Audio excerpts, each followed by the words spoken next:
नमस्ते विद्यार्थी मित्र, मैं जैन नमिता जय सोमनाथ प्राथमिक शाला से आपका हार्दिक स्वागत करती हूँ।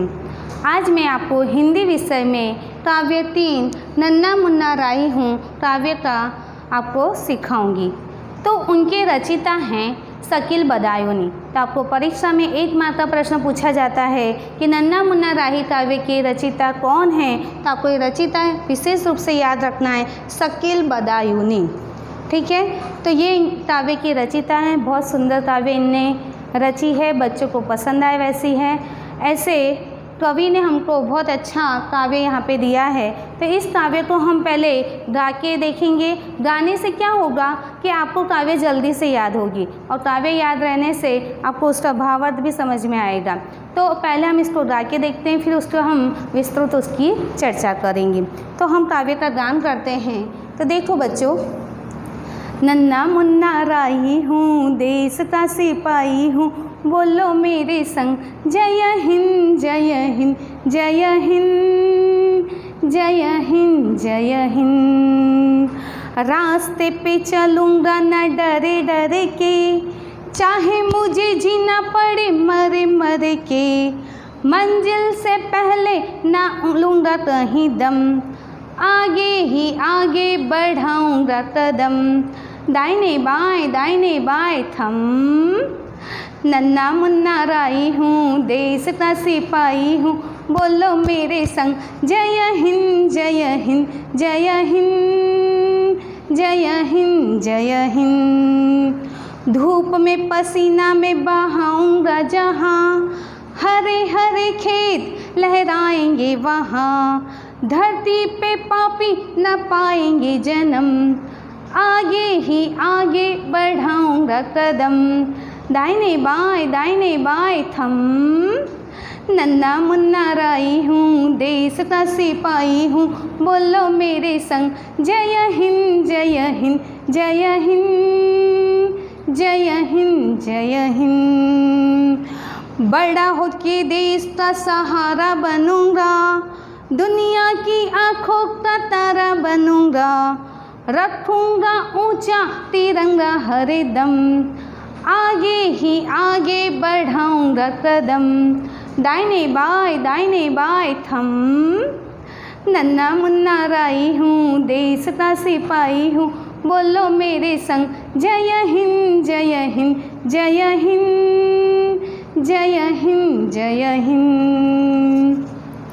शांति की नगरी है मेरा ये वतन, सबको सिखाऊंगा मैं प्यार का चलन, दुनिया में गिरने नहीं दूंगा कहीं बम, आगे ही आगे बढ़ाऊंगा कदम, दाहिने बाएं थम। नन्ना मुन्ना राही हूँ, देश का सिपाही हूँ, बोलो मेरे संग जय हिंद जय हिंद जय हिंद जय हिंद जय हिंद। तो यहाँ पर अपन ने बहुत सुंदर काव्य देखा जो शकील बदायूनी की रचना है। तो यहाँ पे देखो, एक छोटा बालक है, वो देश के लिए क्या करना चाहता है, उसकी सोच कितनी विशाल और बड़ी है कि ये बालक अपने अंदर की भावना व्यक्त कर रहा है इस काव्य के द्वारा, अपनी इच्छा व्यक्त कर रहा है कि वह बड़ा होकर क्या करना चाहता है, अपने देश के लिए सैनिक बनना चाहता है और सैनिक बन के अपने देश की सेवा करना चाहता है। तो ये काव्य पूरा, ये बालक अपने देश के लिए उसकी रक्षा के लिए आगे अपने देश में शांति रखना चाहता है और देश को आगे बढ़ाना चाहता है। तो इसी तरह आप लोग भी अपने देश के लिए कुछ ना कुछ कर सकते हो। पर आपको ये लगेगा कि हम तो छोटे बच्चे हैं, अभी हम क्या कर सकते हैं। तो आपको एग्ज़ाम में एक ऐसा प्रश्न पूछा जाता है कि ऐसे कार्य तुम बताओ जो तुम करना चाहते हो देश के लिए। तो आपको लगेगा हम तो छोटे हैं, हम क्या काम करेंगे। तो आप अभी छोटे से ही अच्छी आदतें डाल सकते हो। तो ऐसे कौन से कार्य अभी आप कर सकते हो अभी छोटे में। तो आप ऐसे कार्य कर सकते हो जैसे कि झूठ नहीं बोलना, कूड़ेदान में ही डालना, फिर आप झूठ नहीं बोलना, कूड़ेदान में ही डालना, और बड़ों की सेवा करना, बड़ों का आदर करना, अपने देश की जो कायदे कानून हैं उसके नियमों का पालन करना, पानी का दुरुपयोग नहीं करना, बिजली का दुरुपयोग नहीं करना, नए नए पेड़ पौधे लगाना, ये सारे कार्य अभी आप छोटे में कर सकते हो। और हमेशा छोटा बालक सोचता ही है कि मैं बड़ा होकर ये बनना चाहता हूँ। तो अब ये बालक सिपाही बनना चाहता है, आप जो भी बनना चाहते हो उसका अभी से लक्ष्य दे एक मजबूत बना लीजिए। तो अब हम ये इस काव्य को समझेंगे कि काव्य में क्या कहना चाहता है। तो देखो, ये पहले तो काव्य का अर्थ, नन्हा माने क्या होगा, छोटा, छोटा होता है। नन्हा माने छोटा, मुन्ना माने बालक, राही माने मुसाफिर, तो छोटा बालक मुसाफिर है। तो अब काव्य के आधार पर देखते हैं, नन्हा मुन्ना राही हूँ, देश का सिपाही हूँ। वो देश माने वतन कहेंगे और सिपाही माने सैनिक। नन्हा मुन्ना राही जो मुसाफिर है वो देश का सिपाही है। और वो बोलता है कि बोलो मेरे संग जय हिंद। जय हिंद का अर्थ होगा भारत माता की जय हो, भारत माता जयवंत रहे, ये बालक बोल रहा है। फिर क्या बोल रहा है उसने, रास्ते पे चलूँगा ना डर डर के। बालक कह रहा है कि कैसा भी कदम आए, कैसा भी समय आए, पर मैं रास्ते पे कभी भी डर डर कर चलूँगा नहीं। तो कैसे चलेगा बालक, वो निडर होकर चलेगा, वो किसी से नहीं डरेगा। तो रास्ते पे चलूँगा ना डर डर के, चाहे मुझे जीना पड़े मर मर के। मैं मर मर कर तो मर जाऊँगा, लेकिन डर डर कर कभी भी मरूँगा नहीं। मंजिल से पहले न लूँगा कहीं दम। जब तक मेरी मंजिल, मंजिल का अर्थ होता है लक्ष्य दे, जब तक मेरा लक्ष्य दे पूर्ण ना हो तब तक मैं क्या दम नहीं लूँगा। दम माने सांस, यानी बालक का लक्ष्य दे है कि अपने भारत देश में शांति बनी रहे, प्रेम रहे, ये सब बालक चाहता है। तो बालक क्या कहता है, जब तक मैं मंजिल यानी अपने लक्ष्य ध्येय को प्राप्त नहीं कर लूँगा तब तक मैं अपना दम नहीं लूँगा, यानी श्वास नहीं लूँगा, और आगे ही आगे क्या करूँगा, कदम बढ़ाऊँगा। कदम माने पैर होते हैं, क्या होते हैं, पैर। वो बोलता है कि मैं आगे ही आगे बढ़ाऊँगा कदम, दाहिने बाएं थम। दाहिने माने ગુજરાતીમાં એને કહેવાય જમણો। જે હાથથી તમે લખો છો કે જમો છો એ હાથ જમણો હાથ થશે। और બાएं માને થશે ડાબો। જે જમણો અને ડાબો ખબર પડે છે ને, તો તમને ગુજરાતીમાં એક્ઝામમાં પૂછાતું હોય છે कि हिंदी शब्द का गुजराती में अर्थ बताइए, तो गुजराती शब्द का हिंदी में अर्थ बताइए। तो जमणो लख्યું હોય અને એનું हिंदीમાં अर्थ बतावानुं હોય तो जमणो को हम क्या बोलेंगे, दायां, और डाबे को क्या बोलेंगे, बायां। तो ये आप विशेष ध्यान रखना कि दाया बायां ये मैंने लिखा ही है गुजराती में अर्थ, दायां माने जमणो और बायां माने डाबो। तो ठीक है, ये बच्चे अक्सर भूल करते हैं, दायां बायां उसमें गलती हो जाती है। तो आप याद रखो दायां, तो ये जमणा हाथ में डी बने आवी रीते, तो शू थशे डाया, डी तो दायां, और बाएं हाथ में ये से बी बनेगा तो समझने का क्या होगा, बायां। बहुत इजी तरीके से याद रखने का है, और ये हमेशा एग्जाम में पूछा ही जाता है, दाया बायां उसका गुजराती अर्थ या हिंदी अर्थ बताइए। तो अगर ये इसमें डी बनता है, द माने डी तो दायां हाथ, और बायां बी माने ब यानी बायां तो बायां। समझ में आया, दायां और बायां, इस तरह भी आप बहुत अच्छे से याद रख सकते हैं। तो बच्चा बोल रहा है दाहिने बाएं थम, और दाएं बाएं मैं पैर उठाते हुए आगे बढ़ता जाऊंगा और आगे ही आगे बढ़ता चला जाऊंगा। अब क्या लिख रहा है, धूप में पसीना में बहाऊंगा जहाँ, वो धूप में पसीना बहाएगा और हरे हरे खेत लहराऊंगा। जैसे कि किसान होता है वह धूप में पसीना बहाता है और अपनी फसल बोता है धूप के समय, और फिर जब बारिश आती है, बारिश से वह खेत में पानी जाता है और फिर फसल उसकी अच्छी तैयार हो जाती है, खेत हरे भरे हो जाते हैं। इसी तरह वो बोल रहा है, जिस तरह किसान धूप में पसीना बहा के देश के लिए हरे भरे खेत लहरा देता है, इसी तरह मैं भी अपने देश के लिए धूप में पसीना बहाऊंगा और अपने देश को हरा भरा रखूँगा हमेशा। तो धूप में पसीना में बहाऊंगा जहाँ हरे हरे खेत लहराएंगे वहाँ। धूप माने तमे गुजराती माने કહો છો તડકો, અને એનો બીજો अर्थ થાય છે धूप माने क्या होगा, घाम या तो आताप। बहुत तेज़ धूप लगती है तो उसका अर्थ निकलेगा आताप और धाम, और उसका गुजराती अर्थ निकलेगा धूप माने तड़को। तो धूप में पसीना में बहाऊंगा जहाँ हरे हरे खेत लहराएंगे वहाँ। धरती पे पापी न पाएंगे जन्म, मैं अपने भारत देश की धरती पर पापी लोग को जन्म नहीं लेने दूंगा और मैं अपने देश को पाप रहित, यानी कोई भी देश में कोई पापी ना हो, जो कोई खराब कार्य ना करे, ऐसे लोगों को मैं अपने देश में जन्म लेने दूंगा नहीं। और आगे ही आगे मैं क्या करूँगा, कदम बढ़ाता चलिए जाऊँगा। तो फिर आगे वही है, दाहिने बाएं थम। अब क्या बोला है, बड़े होके देश का सहारा बनूंगा। मैं बड़े होके, अभी तो मैं छोटा बालक हूँ, मेरे इतने बड़े बड़े विचार हैं, पर मैं बड़े होके अपने देश का क्या बनूंगा, सहारा बनना चाहता हूँ। और दुनिया की आंखों का तारा बनूंगा।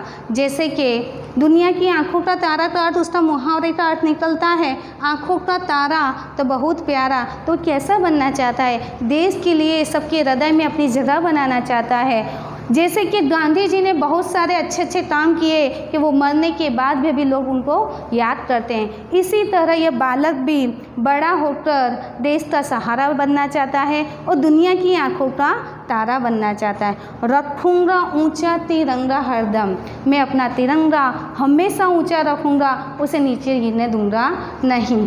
ये तिरंगा का थोड़ा अर्थ जान ले हम कि तिरंगा में ये प्रश्न भी पूछा जाता है कि हमारे राष्ट्रीय ध्वज में कितने रंग होते हैं और उन सभी रंगों का अर्थ बताइए। तो हमारे राष्ट्रीय ध्वज में 3 रंग होते हैं। तो कौन से 3 रंग होते हैं, तो ऊपर केसरी, सफ़ेद और हरा। तो केसरी रंग बलिदान का प्रतीक है, सफ़ेद रंग शांति का प्रतीक है और हरा रंग हरियाली का प्रतीक है। तो इस तरह हम तीनों रंग का अर्थ जाना। उसमें अशोक चक्र रहता है, अशोक चक्र में 26 आरे रहते हैं। तो ये हमारा राष्ट्रीय ध्वज है जिसमें 3 रंग बताए गए हैं। तो ये आपको पूछा जाता है एग्जाम में कि राष्ट्रीय ध्वज में कितने रंग होते हैं, उन सभी का रंगों का उसका अर्थ या मतलब बताइए। तो मैंने आपको शॉर्ट में बताया, फिर आपकी PDF फाइल में हमने विस्तृत लिख दिया है, तो आप देख सकते हैं। तो रखूँगा ऊँचा तिरंगा हरदम, आगे ही आगे बढ़ाऊंगा कदम। फिर क्या कहा है, शांति की नगरी है मेरा ये वतन, मेरे देश, मेरी ये नगरी शांति वाली है, मैं उसे कभी भी किसी को अशांति फैलाने दूंगा नहीं। मेरी देश कैसा है, शांति की नगरी है। सबको सिखाऊंगा मैं प्यार का चलन, सबको मैं प्यार भरा चलन सिखाऊंगा। प्यार माने प्रेम होता है उसका अर्थ, और चलन माने व्यवहार। मैं सभी को प्यार भरा व्यवहार सिखाऊंगा, किसी को भी नफरत करना सिखाऊंगा नहीं। हमारे पूरे देश में सब एक दूसरे से प्रेम करे, यही ये बच्चे की भावना है। दुनिया में गिरने नहीं दूंगा कभी दम। आप देखते हो कि हमारे देश में दंगे होते हैं तो उसमें बम गिरते हैं, तो क्या ऐसे बम मैं अपने देश में गिरने नहीं दूंगा। पूरी नगरी में शांति का वातावरण चाहता हूँ मैं।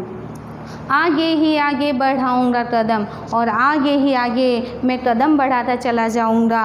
और कैसे बढ़ाएगा बालक कदम, दाएं बाएं थम। और बालक कैसे अपने देश की सेवा करना चाहता है, तो ये शकील बदाई उनकी अपने काव्य रचना देखी कि बालक के अंदर के भाव कितने ज़बरदस्त हैं। वो चाहता है छोटा होके भी उसके बड़े बड़े भाव हैं। तो इसी तरह आप भी अपने देश के लिए बहुत अच्छे अच्छे कार्य अभी से कर सकते हैं। तो हमने यहाँ पे आपको यह काव्य की समझौती दी। काव्य की समझौती के आधार पर शब्दार्थ देखो, जैसे कि नन्ना माने छोटा, मुन्ना माने बालक, राही माने मुसाफिर, सिपाही माने सैनिक, दुनिया माने जगत, चलन माने व्यवहार, वतन माने देश, मंजिल माने लक्ष्य ध्येय, कदम माने पैर, धूप माने आताप धाम, प्रेम माने प्यार माने प्रेम, दम माने सांस, तिरंगा माने झंडा। और विरोधी शब्द देखिए, आगे पीछे, दाहिने बाएं, जन्म मरण, बड़ा छोटा, शांति अशांति, प्यार नफरत। गुजराती अर्थ देख लें हम, दाएं तो जमणो, बाएं तो डाबो, धूप तो तड़को। फिर यहाँ पे मुहावरे अर्थ देखते हैं, आँखों का तारा बहुत प्यारा, लाखों में एक विशिष्ट होना, मर मर के जीना, डर डर के जीना। इसका दूसरा और भी आता है शब्द घबराना, ठीक है, वो भी आप लिख सकते हो। शब्द समूह के लिए एक शब्द तो विस्फोट पदार्थों का बना हुआ गोला, जो बम, जो दिवाली पे फोड़ते हो ना आप, वो तो झूठे में सच्चे झूठे रहते हैं, लेकिन सही बम जिससे काफ़ी लोग मर सकते हैं वैसे बम की यहाँ बात की है। तो विस्फोट पदार्थों से बना हुआ गोला बम, और जिसमें 3 रंग होते हैं तिरंगा। तो उसका मैंने आपको समझाया कि राष्ट्रीय ध्वज में 3 रंग होता है, वो आपको एग्जाम में प्रश्न पूछा जाता है। या तो आपको राष्ट्रीय ध्वज की निबंध भी आता है, तो इसके आधार पर आप निबंध भी लिख सकते हो। फिर हम अब देखेंगे कि यह काव्य में आपको ज़रूरी नहीं है सैनिक बन के ही आप देश की रक्षा कर सकते हो, आप अन्य चीज़ें बन के भी हमारे देश की रक्षा कर सकते हो। तो आपके अन्य चीज़ में क्या आएगा, जैसे कि कुछ भी किसान, तो किसान अपने देश की सेवा कैसे करता है, वो अपने देश में ज़्यादातर फसल बोता है और फसल बोने के बाद अच्छे अनाज, फल, सब्जियां सब हम लोग को देता है खाने के लिए। और किसान ये ना करे खेती का काम तो हमारे देश में अनाज नहीं मिलेगा, अनाज नहीं मिलेगा तो हमारा पेट नहीं भरेगा। तो किसान अनाज बो के और पूरे दुनिया में किसान फसल बो के पूरी दुनिया में अनाज पैदा करके सबको घर घर तक पहुंचाता है, तो सबसे बड़ी सेवा किसान करता है हमारे। तो इस तरह किसान के ऊपर 5 वाक्य लिख सकते हैं, जैसे कि किसान देश की सेवा खेत में ज़्यादा फसल पैदा करके करता है, वह कुदरती खाद का उपयोग बढ़ाता है और अधिक से अधिक फसल पैदा करता है और अपने देश का पेट भरता है। और खेती हमारा राष्ट्रीय संपत्ति है। आप सभी को पता है खेती हमारे देश का 80% लोग खेती पे आधार रखते हैं, तो खेती अपने लिए बहुत मायने रखती है। तो किसान इस तरह हमारे देश की सेवा करता है। शिक्षक कैसे सेवा करता है हमारे देश की, तो शिक्षक बच्चों को अच्छी शिक्षा देकर अच्छा नागरिक बनाता है और क्या करता है, उसके अंदर जो छुपा हुआ जो डर बैठा है उसको बाहर लाता है और उसको अपने लक्ष्य और ध्येय में आगे बढ़ाता है। तो शिक्षक शिक्षा के द्वारा देश से अच्छा नागरिक प्रदान करता है, बच्चों को विकास में सहायता बनता है, उसे सही मार्गदर्शन देकर आवश्यक विविध क्षेत्रों में कार्य करने के लिए तैयार करता है। इस तरह के आप 4-5 वाक्य शिक्षक के लिए लिख सकते हो। खिलाड़ी, तो खिलाड़ी हमारे देश के लिए क्या करता है, तो खिलाड़ी खेल खेलकर, जैसे सचिन तेंदुलकर आपको पता है वो कोई अपने देश की सेवा नहीं कर रहा है, लेकिन वो अच्छा खेल खेलकर, जैसे पाकिस्तान और इंडिया की मैच रहती है तब सब क्या बोलते हैं, सचिन तेंदुलकर जोरदार जीतना ही चाहिए हमारा, तो वो अच्छे रन मारकर अपने देश का नाम उज्जवल करता है, देश के लिए खेलता है और देश के लिए जीतता है। इस तरह खिलाड़ी के लिए हम क्या लिख सकते हैं, खिलाड़ी अपने खेल के द्वारा अपने देश को सम्मान दिलाता है, खेल के द्वारा वह ऊंचाइयां हासिल करता है, रिकॉर्ड बनाता है। वह देश के लिए जब खेलता है तब उसकी सिद्धि देश की सिद्धि बन जाती है। अच्छे खिलाड़ी देश की पहचान होते हैं। तो ऐसे काफ़ी सारे अच्छे खिलाड़ी हैं जो अपने देश की पहचान बनाते हैं। कलाकार यानी अंदर की आपकी क्या, कोई में डांस की कला रहती है, कोई में चित्र की कला रहती है, यानी सब लोग में अलग अलग कलाएं रहती हैं। तो आपके अंदर जो कला छुपी है उसको बाहर निकालना है और कला के द्वारा अपने देश का नाम आप ऊँचे कर सकते हैं। तो कलाकार अपनी कला के द्वारा देश की रक्षा करता है, अपनी कला को प्रदर्शित करके वह देश के विदेश के नाम कमाता है और मेहनत करके अपनी कला को बहुत अच्छा बनाता है, जिससे उसकी कला देश की पहचान बन जाती है। इसी तरह आपको और अन्य भी, मैंने शिक्षक लिया है, आप वैज्ञानिक ले सकते हो और डॉक्टर ले सकते हो। इस तरह आप 5-7 वाक्य लिख सकते हो आप, और आप खुद क्या बनना चाहते हो उसके बारे में आपको 5-7 वाक्य लिखना होगा। तो यह नन्ना मुन्ना राई हूँ काव्य बहुत अच्छे से अपन ने समझा, उसके सारे अपन ने शब्दार्थ, विरोधार्थी शब्द, व्याकरण की सारी चीज़ें देखी।